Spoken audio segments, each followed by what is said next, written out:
Bonjour à tous, bienvenue dans ce 7 Actu, tout de suite les titres de votre journal.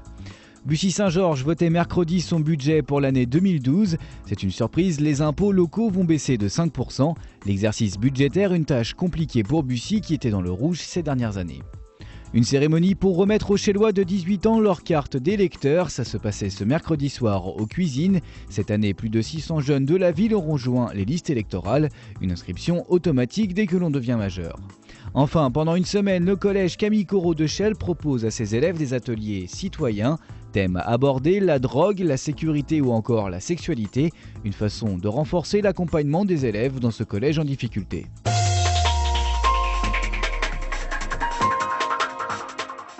Contre, abstention, adopté. Le budget de Bussy pour 2012 a été voté mercredi soir avec 5% de baisse des impôts locaux, 5% de baisse après 2 années de hausse vertigineuse, parfois demandée par le préfet. Pour le maire, cela a été nécessaire pour redonner le moral aux Luxembourgiens, mais ce sont tout de même près d'1,3 million qui sortent du budget. Comment est-ce possible? Grâce à un excédent du compte administratif cette année de 3,8 millions d'euros, les comptes seraient dans le vert. C'est bien évidemment parce que nous avons essayé de gérer le plus prudemment possible, mais c'est aussi de manière un peu triste le fruit des augmentations d'impôts. Et puis, il faut l'avouer aussi, j'avais réalisé au début des années 2000 un certain nombre d'opérations de construction de bâtiments et j'ai opéré la vente de ces bâtiments en réalisant, je m'en félicite, une plus-value. En fait, la vente d'un immeuble qui s'élèverait à 2 millions d'euros. Mais le casse-tête financier de Bussy perdure, les dotations de l'État ne suivent toujours pas. Jusqu'en 2008, elles s'élevaient à 4 millions d'euros par an. Beaucoup moins de dotations et baisse des impôts, une équation risquée qui ne plaît pas vraiment à l'opposition de droite. C'est très dangereux aussi pour les Luxembourgiens demain. Il faudra bien à un moment ou à un autre compenser. Quand on aura les loyers des PPP, il va bien falloir les payer. Or, les dotations de l'État baissent, c'est la seule recette effectivement importante. Et la deuxième recette, c'est les impôts. Donc il faudra bien trouver effectivement la solution. Le loyer des PPP, c'est-à-dire les remboursements des partenariats publics-privés sur 2 équipements publics. Un financement critiqué par l'opposition et par la Cour des comptes.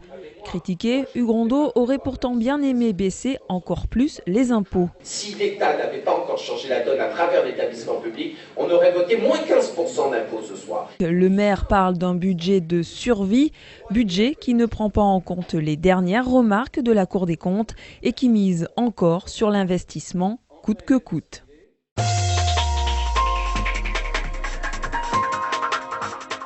Économie toujours. Ce mercredi soir, la communauté d'agglomération de Marne-et-Chantraine a adopté son budget 2012.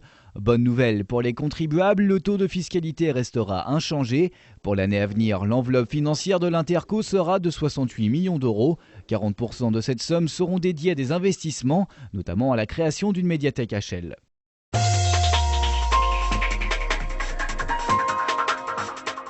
Ils viennent chercher leur carte d'électeur comme un diplôme. Mercredi soir, les jeunes de Chelles participaient à une cérémonie aux Cuisines.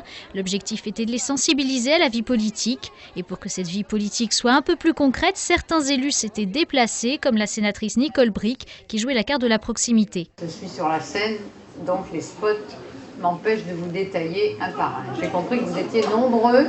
Nombreux en effet, puisque sur les 600 nouveaux inscrits sur les listes électorales, 210 étaient là mercredi.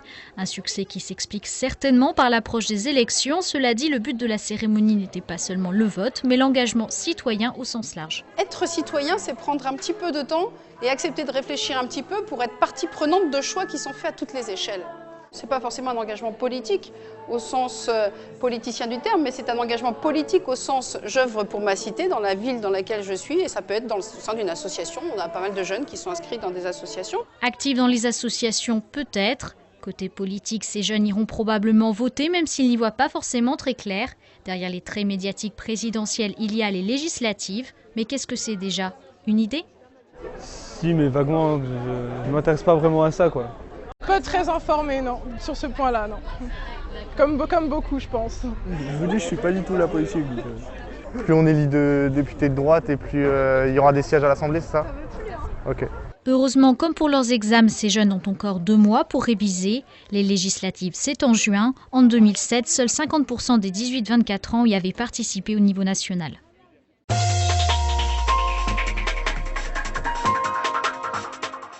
Comment aider les jeunes d'un collège en difficulté? Réponse, en s'attaquant à leurs problèmes quotidiens. C'est ce que peuvent vérifier toute cette semaine les élèves du collège Camille Corot de Chelles à travers différents ateliers. Internet, drogue, sécurité routière, sexualité ou encore handicap, toutes les problématiques des adolescents sont bien là. Cette initiative s'inscrit dans le cadre de l'enseignement en zone prioritaire. L'établissement est classé 115e sur 125 en termes de résultats dans le département. Le but, faire réfléchir les élèves sur leur place dans la société et surtout les valoriser. Par exemple, dans le cadre du handicap, ils sont en fauteuil roulant et ils pratiquent du tennis de table où ils font un parcours en aveugle. Lors des différents ateliers, par exemple sur les incivilités et le racket, ils sont amenés à répondre à des questions. Donc, ils s'engagent, donc ils s'investissent. Les parents ont également eu leur mot à dire. Ils ont participé à l'élaboration de ce forum qui est déjà prévu pour être reconduit l'année prochaine.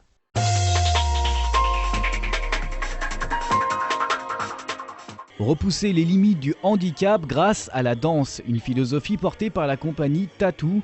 La création s'appelle Le Poids des Anges. Deux danseuses handicapées ici en répétition participent aux chorégraphies sur scène avec des danseuses valides. Celles-ci se retrouvent à tour de rôle en fauteuil roulant. Objectif, surmonter ensemble les mêmes difficultés. La création sera jouée vendredi soir à la salle du Citoyen de Logne. On termine avec du cinéma. Jean-Pierre Mocky réalise actuellement son nouveau film d'or Mon Lapin avec Laurent Deutsch et Frédéric Diffenthal. La production est à la recherche d'une vingtaine de figurants pour une scène qui sera tournée le 7 avril à Lagny-sur-Marne. Pas de limite d'âge, seule exigence, être disponible au moins 4 heures. Si cela vous tente, vous pouvez contacter l'équipe du film à cette adresse mail.